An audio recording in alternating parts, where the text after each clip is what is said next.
જય હિન્દ, જય શ્રી રામ. હવે કાલે આપણે એક વિડીયો બનાવ્યો હતો ગોંડલ ગણેશ અને ગોપીબેન, નિર્ભય ન્યૂઝવાળી ગોપીબેન ઉપર.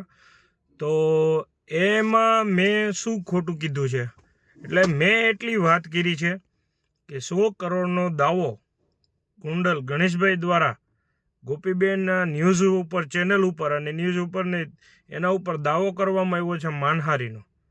કારણ કે જે તે સમયમાં રાજુ સોલંકીનો જ્યારે મેટર હાલતી હતી મિત્રો, ત્યારે એ મેટરમાં ગોપીબેન દ્વારા અભદ્ર ભાષા બોલવામાં આવી છે, ન બોલવાની ભાષા બોલી અને જે બદનામી કરવામાં આવી છે, જેના માતા પિતા, જેના બેન, ફેમિલી સહિત લઈ ગયા છે અને સમાજ સહિત પણ લીધો છે.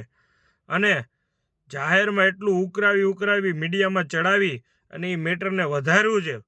એના માટે માનહારીનો દાવો કરવામાં આવ્યો છે, જે ગોંડલની કોર્ટમાં જે એક્સેપ્ટ કરવામાં આવ્યો છે. અર્જન્ટલી તાત્કાલિક નોટિસ આપવામાં આવી છે અને 13 તારીખે એને ત્યાં બોલાવવામાં આવ્યા છે ગોંડલની કોર્ટમાં. 13 તારીખે ગોપીબેનને કે આ જે મેટર હતી અને 100 કરોડનો દાવો કર્યો છે મિત્રો. તો 100 કરોડમાં જે પણ કરોડ પાસ થાય, જે સજા મળે, જે પણ થાય, ચુકાદો આવે, તો એને ત્યાં ગોંડલની કોર્ટ જણાવવામાં આવશે શું છે શું નહીં.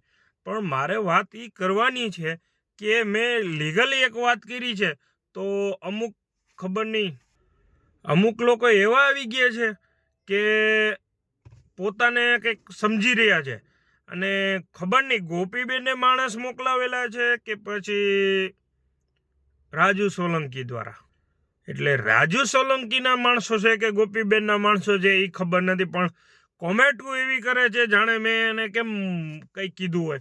અને આપણે મિત્રો કંઈ બોલ્યા નથી. અને જો ભાઈ અમે વિડીયો બનાવતા હોય ને એટલે એટલું ધ્યાન રાખવું કે બીતા તો હોય જ નહીં, બરાબર. એટલે જે પણ હોય ને કોમેન્ટો કરતા હોય ને, પછી ગોપીબેનના માણસો હોય કે રાજુ સોલંકીના માણસો હોય, તો તમારે જે થાય ને એ કરી લેવું. બાકી વિડીયો બનાવતા હોય તો એટલું એક ધ્યાન રાખવું કે જેટલી સત્તા તમારી પાસે હોય ને, તમે પાવરમાં હાલતા હોય ને ભાઈ, તો એટલું તો અમારી પાસે આગળ પાછું હોય જ. કેમ કે તો જ અમે બનાવતા હોય. આમાં ધાક ધમકીને ઘણું આવતું હોય મિત્રો. હવે આ તો કંઈ નથી, ઘણા કેસમાં તો મર્ડર કરવાની ધમકીઓ આવતી હોય છે. વિડીયો કાઢી નાખો, મર્ડર કરી નાખશું, આમ કરી નાખશું. તો પોતપોતાની રીતે જ હોય છે. એટલે એમ ન સમજતા કે અમારે બી જશું ને ડરી જશું. એટલે બધાને સપોર્ટ હોય જ છે.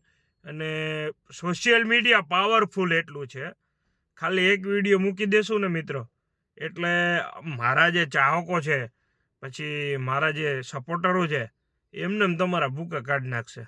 એટલે ખોટી રીતે છે ને કોઈ કોમેન્ટ કરવા આવતા નહીં. અને કોમેન્ટ કરો, સારી કોમેન્ટ કરો, હું જવાબ આપીશ. હરેકને રિપ્લાય આપું છું, જવાબ આપું છું. મારા જોઈ લેજો કોમેન્ટમાં, બરાબર. બધાને રિપ્લાય આપું છું. પણ જે અમુક છે ને ખરાબ લખે છે ને, જ્યાં કાલે વિડીયો મૂક્યો છે એમાં રાજુ સોલંકીના ચાહક છે કે પછી જે પણ છે, તો એ બધાને કહી દઉં છું. એટલે માપમાં રહેજો. જેમ તમારી પાસે તમે હોય ને એમ તમારી શેર સામે સવા શેર જ હોય. એટલે એમ ન સમજતા કે બરાબર બી જશે. બાકી કોકને ફોન કરાવવાથી, કોકને કોલ કરાવવાથી, મેસેજ કરાવવાથી, વિડીયો કઢાવવાથી એ આ નહીં, બરાબર. સંબંધમાં હા મારો એવો અંગત સંબંધ હશે ને ક્યાંક એવું હશે તો વસ્તુ અલગ છે. પણ મોસ્ટ ઓફલી આજ સુધી મેં કોઈ વિડીયો કાઢ્યા નથી. કેમ કે આપણે જે બોલીએ છીએ સચ્ચાઈ બોલીએ છીએ, સચ્ચાઈની સામે છીએ, જૂઠાની સામે નથી. એટલે સચ્ચાઈ સામે લડું છું. એટલે સચ્ચાઈ, હા, હું કોઈ સમાજને કે કોઈ ટાર્ગેટ નથી કરતો. અને એ જે લુખ્ખા છે ને, મેં કોમેન્ટ કરવા આવ્યા છે ને, એને કહી દઉં છું, બરાબર. તમે થાય ખીલો મારી જ લેવો. બાકી વિડીયો તો બંધ છે. પછી ગણેશભાઈને સપોર્ટ કરવું કે ગમે કરવું, સપોર્ટ શું કામે કરવું ગણેશભાઈની તમને બધાને ખબર નથી. કેમ કે કામ સારા કર્યા હોય ને ભાઈ, જે તે ભૂતકાળમાં જે પણ હોય થયું હોય, પણ તમે આગળ કામ સારા કરો ને, ગરીબોને રાખો ને, તો ગરીબો માટે હું એમ કહો ને, ગરીબો માટે ભગવાન બને ને, તો એ મારા ભગવાન કહેવાય. એટલે હું ગણેશ ગોંડલને સપોર્ટ કરું છું ભાઈ.